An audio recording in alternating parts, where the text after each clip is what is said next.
Thank you, City Councilor Kristen King. I want to apologize to you all, despite the fact that I have been directing this Frederick Douglass communal reading of his famous speech, "What is the 4th of July to the slave?" Even though I have a degree in public affairs and finance from the first historically black university in America, Lincoln University of Pennsylvania, with this degree, I feel I may not be up to the job of presenting the temperament for this reading. In my sincerest tone, I pray you all appreciate the gravity I am under. As a man of God, I look to justice to the tone of the day, to present to you without the hint of fear that this is a day in celebration of the great speech of Frederick Douglass. Can I do no less? I stand here to tell truth to power. I will take in what I have to say and give it back to you all. I say this again, I will tell my truth to power. In the book of Matthew, it starts off, it says, a storm against a temperament that was in the seas. That Jesus said to his disciples, and he saith unto them, why are you fearful, of ye of little faith? Then he rose and rebuked the wind, and there was a great calm. We have that here today. We have that great calm. I task myself to do the best I can with the words I know and seek encouragement from God I know. I used to feel so devastated. At times I thought we'd never make it.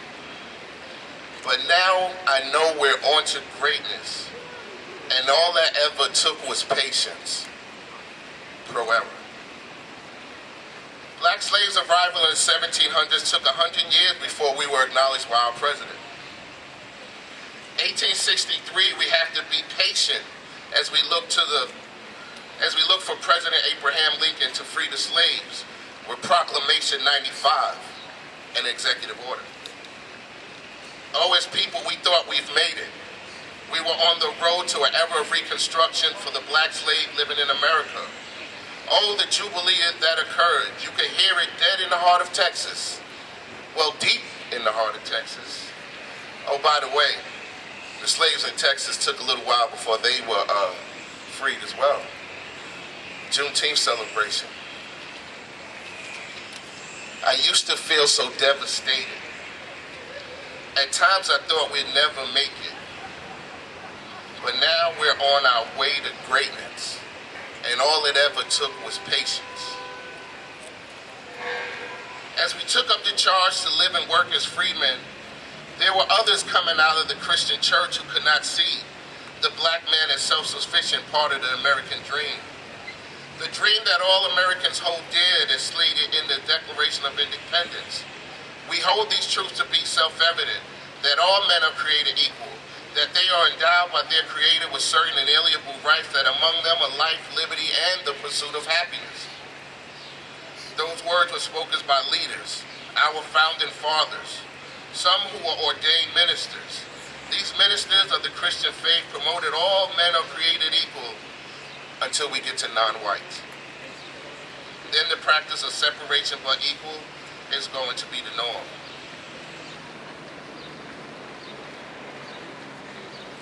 This patience that we have has been paid in blood. Crispus Attucks, Reverend John Brown, Minister Nathaniel Turner, and those who took up their resistance grew tired of patience. We rallied from the 1700s to the 1900s, and here we are in the 21st century, and that cry has gone out again. Oh, you have a black president. Be patient. Things are getting better. We have a black governor. Things are getting better. In New York, they have a black mayor. Things are getting better. Be patient. Newton has a black mayor. Things are getting better. Be patient. I have inherited your patience, but that is not enough. You have shortchanged us. A generation of patience. You have held us up with the words of patience. We stand firm in the Constitution. We demand in the words of the Constitution that we want all that the Creator has endowed us with. that America is playing a waiting game, a game inconsistent with its white citizens. There is not a line for those with privilege.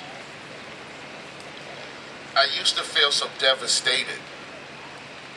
At times I thought we'd never make it. But now we're on our way to greatness. And all that ever took was patience.